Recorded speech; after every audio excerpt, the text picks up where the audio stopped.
The Entropic Echo, Scene 1, the Library of Unspoken Things. The year was 12,042 of the Silicon calendar, and Silas Vane was currently having a heated argument with a toaster that no longer knew it was a toaster. Look, Silas sighed, adjusting his monocle, a useless antique he wore solely to irritate his colleagues.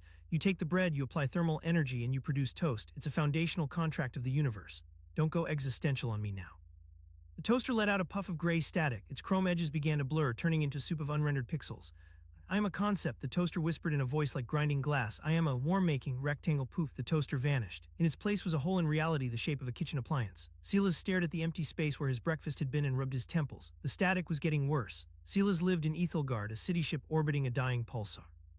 Aethelgard was a masterpiece of hard-light architecture, soaring spires of solidified photons that looked like frozen lightning. But today the spires were flickering. The very language that held the city together was rotting. Commander Kale, Silas said into his wristcom. The kitchen just lost the noun for toaster. We're down to bread heater and warm box. If we lose combustion, we're going to be very cold and very bored. Scene 2, the bridge of the Aethelgard. Commander Kale was a woman made primarily of scar tissue and dark matter implants. She stood at the center of the bridge, a room that looked like the inside of a fractured diamond. Outside, the pulsar bled purple light into the void. Vane, Kale growled, stop worrying about your breakfast. We just lost the definition of oxygen in Sector 7. 300 colonists are currently breathing aromatic nothingness. They aren't dead yet, but they're profoundly confused. The threat isn't biological, Kale, Silas said, stepping onto the bridge. His boots clicked on the light floor. It's semantic. Something is eating our dictionary, and when the word goes, the world follows. They were facing the echo. It wasn't a fleet of ships. It was a massive, silent wave of non-information drifting through the galaxy. Where it touched, concepts died. It didn't kill you. It just made it so you never existed because the universe forgot how to describe you. It's the ultimate cosmic joke, Silas chuckled darkly. God didn't say let there be light. He just wrote a very long manual, and now the pages are falling out.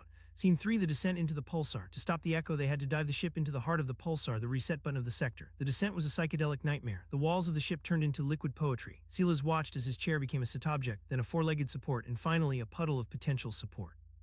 Kale, Silas shouted over the roar of vanishing reality. Describe the ship. If we stop talking about it, it disappears. Kale grabbed the manual controls. The Aethelgard is a vessel. It is made of steel. It has a hull. It has things that go fast. Be specific, damn it. Silas screamed, his own hands starting to turn transparent. Specificity is our only armor. Use adjectives. Use adverbs. Give me a metaphor. The ship is a silver needle stitching the fabric of space.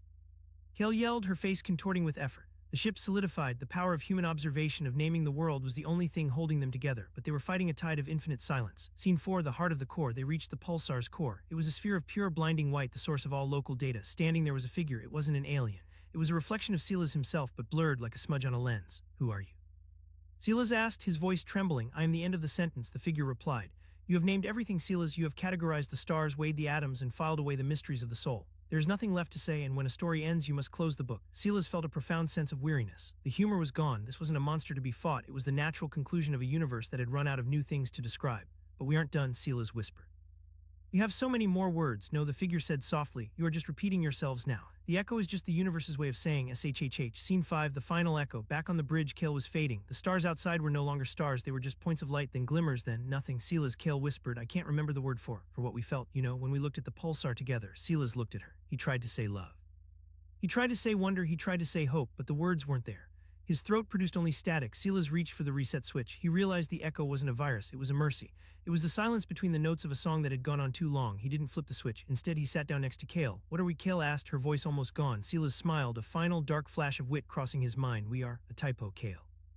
A beautiful, loud, noisy typo in a very quiet universe.